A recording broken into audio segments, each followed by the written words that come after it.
Yes, another one. Another unboxing. I'm sorry. I don't know if I'm sorry or not, but whatever.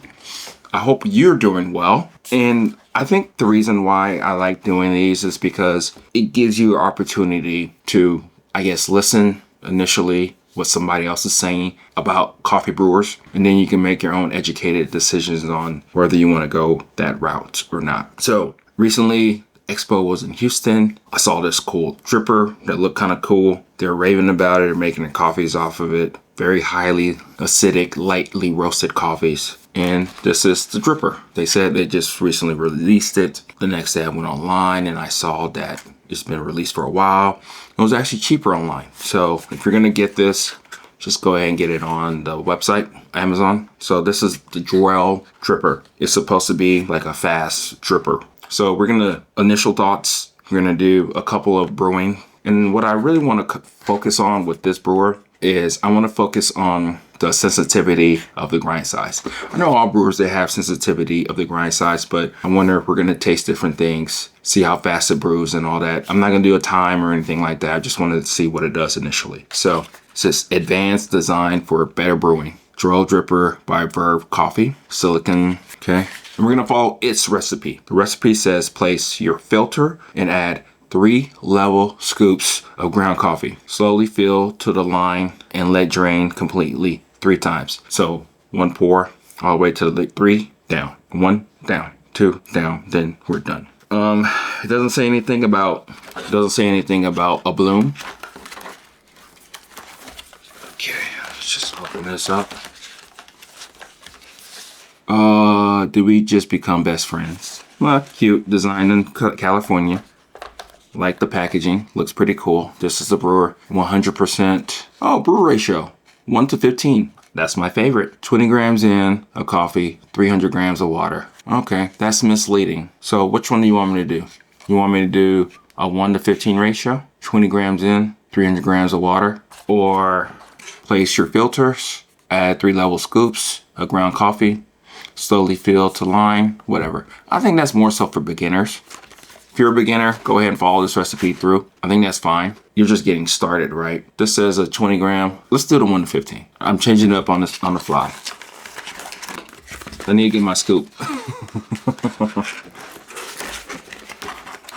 So again, I think the biggest thing as we're talking about this is like, why do you need another brewer, right? I don't need more brewers. You probably don't really need more brewers. And I guess the biggest thing is like, it's a new thing, right? It's something that we look forward to, seeing if we're gonna taste anything differently in the coffee. That's what we're really working with here. This looks like an April brewer, just even more holes and more ways where the water can escape quickly. We'll probably put it through its paces with the April brewer, or even the Hario V60 with its fast filters and all that, because people love fast filters. We're just gonna see what this brewer can do. And I think the best way to go about it is use consistent temperature. We're gonna do 200 degrees Fahrenheit for 2 brews. One of them is gonna consist of a 7 on the dial of the O2 grinder, standard burst, and then the other one's gonna be 5 to see really what we get with the TDS, but also with flavor. We taste it first, and then we're gonna do the TDS and all that stuff. Fits snug. We are going to do a 40 gram bloom, 20 grams. Should get me there. Kind of like how tight it is. Coffee smells awesome. Most coffees do. So we're gonna do 40 grams.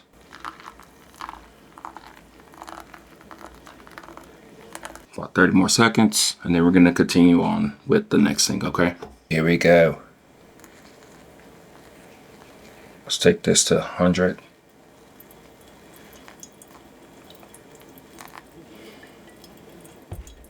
Wow, it's pretty fast.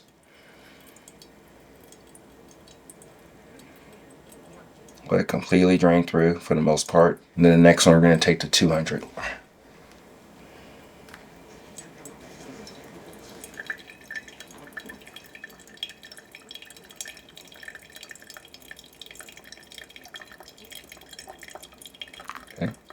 It's 200. Just taking whatever path it wants to. It's kind of going on one side, but it's whatever. I always question the brewers that have like 1,500 holes in it. Last pour. Let's take this to 300.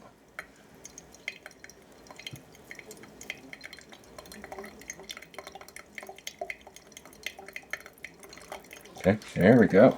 We're doing pretty good right now. And this is done. A really fast brew. As I said, it should be. For the most part, they're wide open, so. It's just me and my soapbox. Sorry, I kid. So clean bed for the most part. It looks pretty clean. It's doing this thing. Don't like how it's on that side, but that's the nature of ridge type of filters. Especially when you brew it pretty relatively high. But they look here. So remember, this one is on the 5 on the grinder, relatively a lot finer.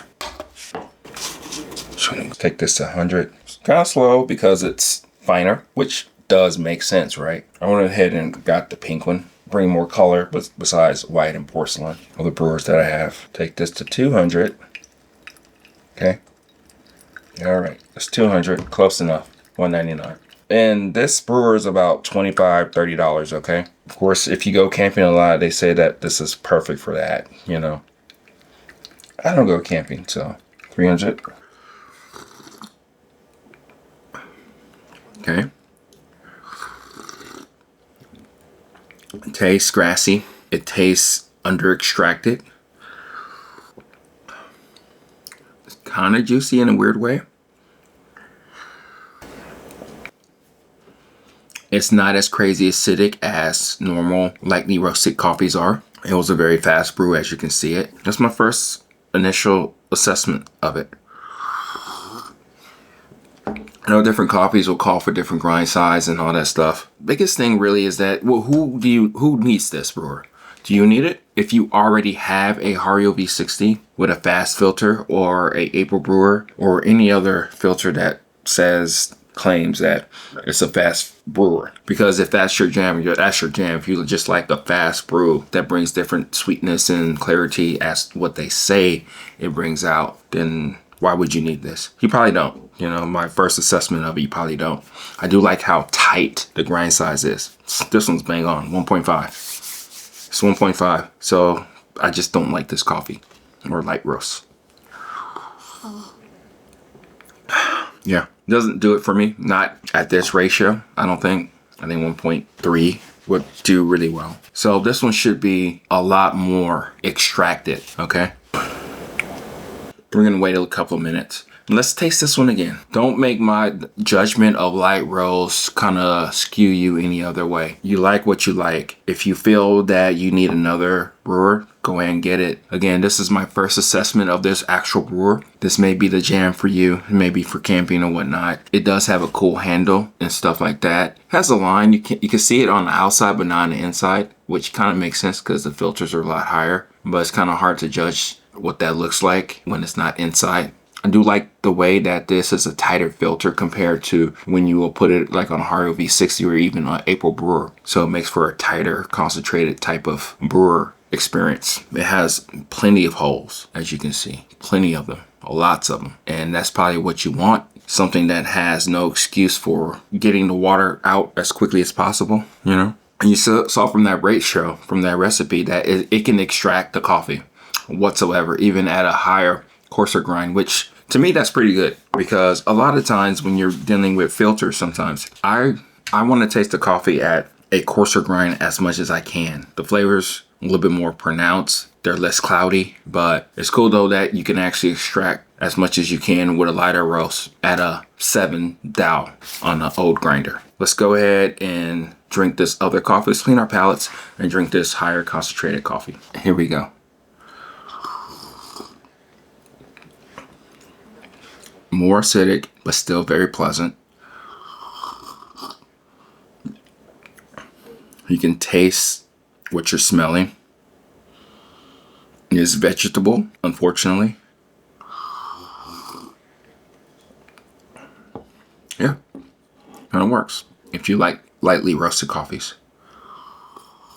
So imagine what it can do with a medium and a dark roast which I'm looking forward to actually trying on that. My initial thoughts, it's a cool brewer. It works. You're able to extract to the extreme of a light roast. So you're not going to have a problem actually brewing a cup of coffee. But if you already have something like that, then why would you get that? I think that's really where it comes back to. You keep getting brewers, but at the end of the day, if it tastes more so the same as your other brewer, you just want something new, I mean, do what you got to. But for the most part, I don't think people will need this. But again, these are my initial thoughts. I will put it through its paces for another month or two, and then I'll come back on here and let you know more of what I think about this brewer, the applications, the use cases, and why you will probably need it or probably not. So let's go ahead and get a TDS of it. 1.7 makes sense. 1.7. Let me know what you think. Let me know if you have this brewer. Let me know if there's other things that you will want me to do with this brewer, different taste tests and all that stuff. So this is Okie at Everyday Beans signing off. I'll talk to you later. Bye.